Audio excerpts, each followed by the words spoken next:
Hello everyone, welcome to Success Education. Today we'll be doing the Gala Model Question Paper solution of English, paper number 6, section B.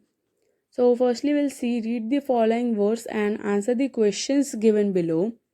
For that 13th question is, describe the appearance of the pirate. The pirate looked quite dreadful and dominating. He carried a pistol in his left as well as right hand. He held a shining dagger in his mouth. 14th one. What did Belinda, Mustard, Ink, and Blink do on the arrival of the pirate? When the pirate came, Belinda cried for help and became pale with fear. Mustard ran away with a terrified cry, and Ink trickled to the bottom of the house while Blink disappeared in his mouse hole.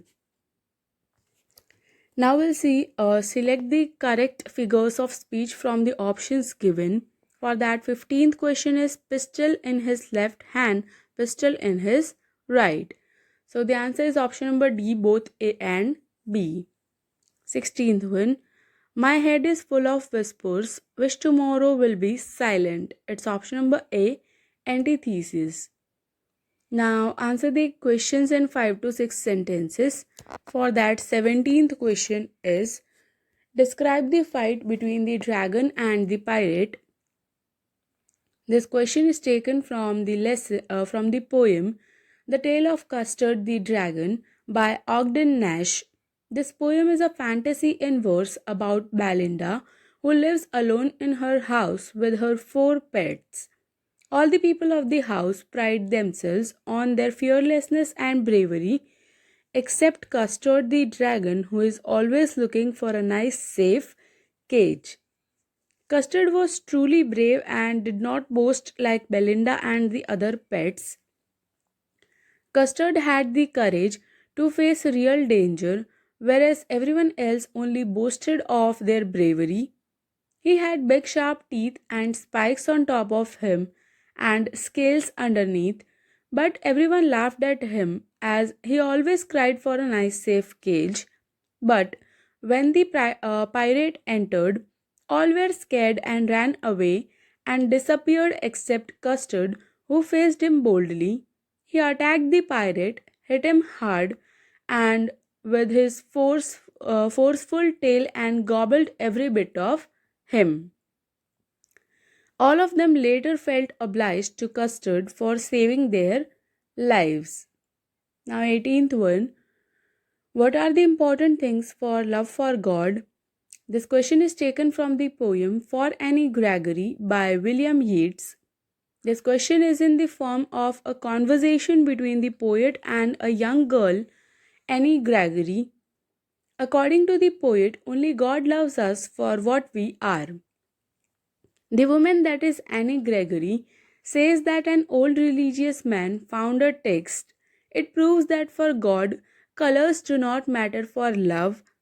God loves all the human beings and every creature on the earth for themselves alone and not for their physical appearance.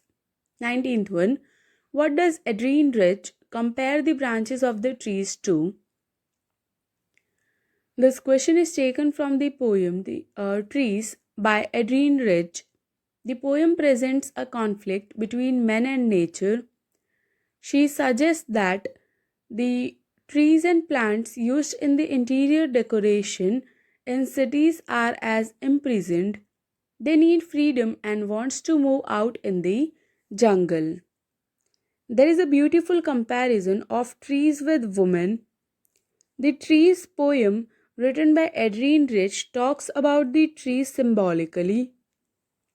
Trees refer to women who have been healed and are ready to move out of their houses to renew the forest of mankind. Now, the 19th question is, why does Amanda seem moody most of the time? This question is taken from the poem Amanda by Robert Klein. The poem focuses on the upbringing of a small child whose name is Amanda. It focuses on the struggles which a child is facing. Amanda seems moody most of the times because she is lost in an imaginary world. Her mother is always scolding her and telling her what she should or she should not do. So, Amanda escapes into her own world where she imagines herself as an orphan, a mermaid, or as Rapunzel. This makes it look as though she is moody all the time. Now we'll see the question answers, that is, answer the questions in 5 to 6 sentences, that are the supplementary reader questions. For that 20th question is, what more does Bill say about Lutkins and his family? This question is taken from the lesson The Hack Driver by Sinclair Lewis. It is an amusing narrative about an innocent lawyer who goes to a village in search of Oliver Lutkins and roams around with the help of a hack driver. In the end, the lawyer ends up being fooled by the hack driver, who was Lutkins himself. Bill says that Lutkins' mother was a terror. He once took a trunk out for her and she almost took off his skin because he didn't treat it like a box of eggs. She was about 9 feet tall and 4 feet thick and as quick as a cat. She could talk for hours. He also mentioned that Lutkins played a lot of poker and was good at deceiving people. He admired Lutkins' talent for dishonesty. 21st. Did Bholi find her teacher to be different from the people at home? Explain. This question is taken from the lesson Bholi by K.A. Abbas. This story is about Bholi, who is a young girl named Sulekha. She was treated with contempt by everyone for her appearance and lack of intelligence. When she grew up, her marriage was fixed to a greedy middle aged man, but she refused to marry him because of his greediness. Bholi found her teacher different from the people at home. At home, everyone used to make fun and mimicked her. Even her parents did not expected much from her, but her teacher encouraged her and gave her hope.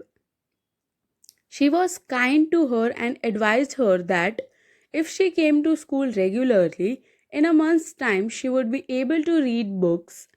In this way, she would be more educated than anyone else in the village and no one would be able to laugh at her.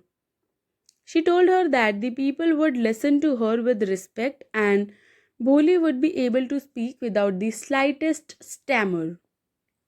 22nd. What would have happened to Matilda if she had confessed to her friend that she had lost her necklace? This question is taken from the lesson The Necklace by Guy de Maupassant. In this story, Mrs. Loisel had lost the necklace that she had borrowed from her friend, and instead of confessing it, she got into more debt and poverty to repay the amount. If Matilda had been truthful and confessed to her friend that she had lost her necklace, it would have prevented them from taking the huge loan to replace the necklace that ruined their 10 years of their lives.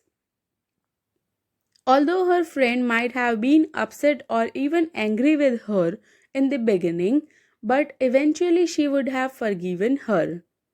She could have offered to replace the necklace.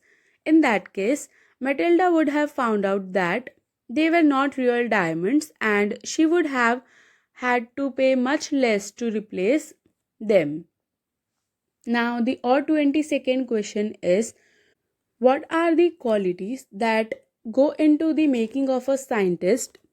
This question is taken from the lesson The Making of a Scientist by Robert Peterson.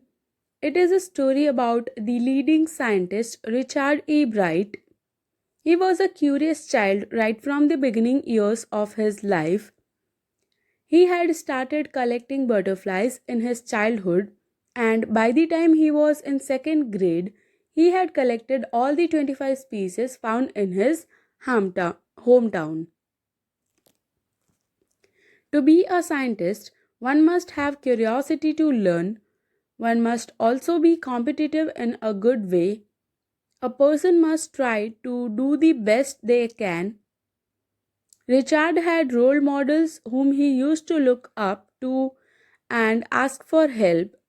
He put in the extra effort.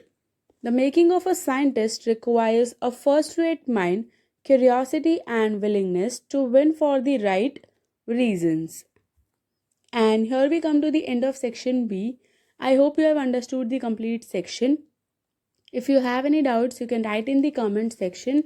I'll surely try to answer all the questions. Thank you for watching my video and do subscribe my channel for more updates. Thank you.